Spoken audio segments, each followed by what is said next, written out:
hele, to je jeden z mých nejoblíbenějších, je to strašně rychlý a strašně účinný. Použití musíme trošku naslinit. Co s tím chceš dělat? No vidíš. Někdo? Tak jdem.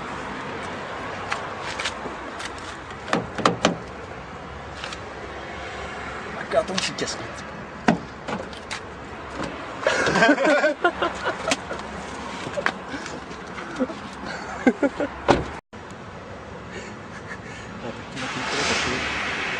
Akorát, že prostě to potřebuješ trošku víc zkušenosti.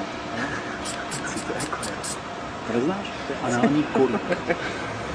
Tady? Strašný. No, jasně.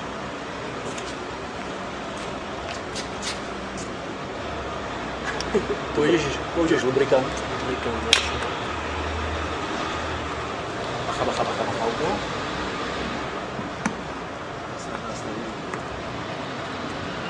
Tak potřebuješ na přesný místo, který ti pak ještě ukážu. No? A teďka jenom zapumpuješ. A je to.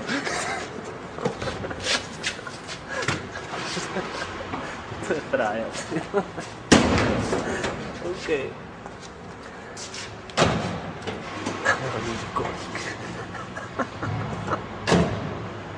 Není tady ani noha.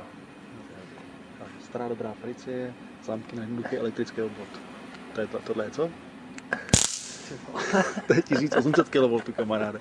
Takže my teďka do těch zámků pustíme 1800 kV a uvidíme, co se stane. Jenom bacha, ničeho se nedotýkat.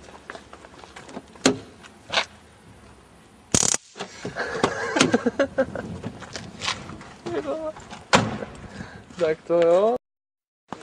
Víš co, oni ty dálkový ovladače fungují stejně jako dálkový ovládání u moderních aut, takže je úplně jedno, jestli otevíráš, jestli otvíráš DVDčko televizi, nebo bude mít počkej, tady je, sleduješ, jo?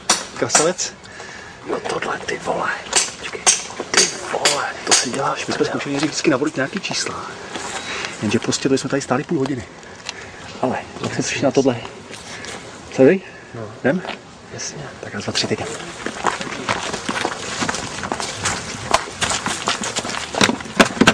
Naučený?